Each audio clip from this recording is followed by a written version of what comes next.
প্রিয় শিক্ষার্থী বন্ধুরা, বাংলা ব্যাকরণ থেকে সমাস নির্ণয়ের প্র্যাকটিস সেট 4 নিয়ে আমি তোমাদের সামনে হাজির হয়েছি। এর আগে 3টি সেট তোমাদের সামনে আমি উপস্থাপন করেছি, ওগুলি অবশ্যই দেখে নেবে। চলো আজকে চতুর্থ সেট আমরা দেখে নেব। সমাস থেকে কিন্তু আমি বিস্তারিত খুব তাড়াতাড়ি ভিডিও নিয়ে তোমাদের সামনে উপস্থিত হব।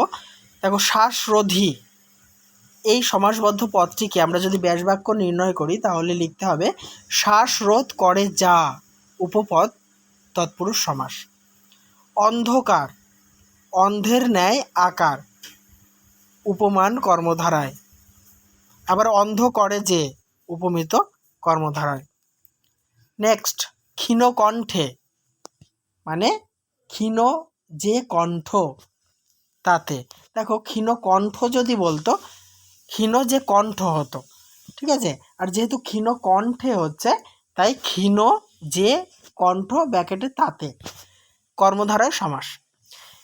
বিকি কিনি, বিকি ও কিনি বিপরীতার্থক দ্বন্দ্ব। শুভ্র ফেনোনিভ, ফেনার মতো শুভ্র, উপমান কর্মধারায় সমাস। পথচর, পথে চড়ে যে, উপপদ তৎপুরুষ সমাস। শ্মশান, সব শয়নের নিমিত্ত স্থান, এটি হচ্ছে নিমিত্ত তৎপুরুষ সমাস। চলে আসছি নেক্সট। কানন আনন, কাননের আনন সম্বন্ধ তৎপুরুষ সমাস। মরুৎ পাথারে, মরুৎ পাথারের ন্যায়, উপমিত কর্মধারায় সমাস। নেক্সট, পিঙ্গল হলো গলদেশ, ধূলি ধূসরিত উন্মাদ বেশ।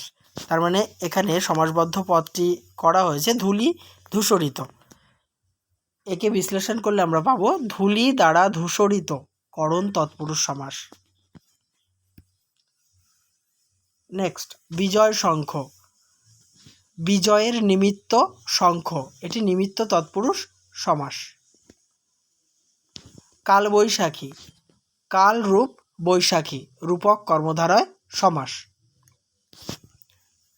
আকাশ কটাহ, আকাশ রূপ কটাহ, রূপক কর্মধারায় সমাস। পরেরটি দেখো। পুণ্যফল, পুণ্যের ফলে প্রাপ্ত বা অর্জিত যে ফল, মানে পুণ্যের ফলে প্রাপ্ত বা অর্জিত যে ফল তাকে বলা হয় পুণ্যফল, এটি মধ্যপদলোপী বহুব্রীহি। অচঞ্চল মানে নয় চঞ্চল,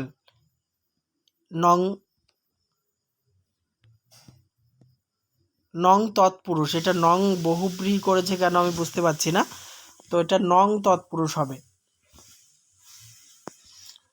আশার খনি, আশারূপ খনি, এটি রূপক কর্মধারায় সমাস।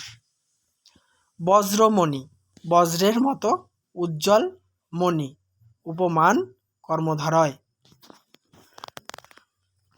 তাহলে এই পর্বের প্র্যাকটিস সেটটি সমাপ্ত করলাম। খুব তাড়াতাড়ি নেক্সট পর্বের প্র্যাকটিস সেট এবং সমাস কী করে তোমরা সহজভাবে নির্ণয় করবে তার ডিটেলস আলোচনা আমি নিয়ে উপস্থিত হব তোমাদের সামনে।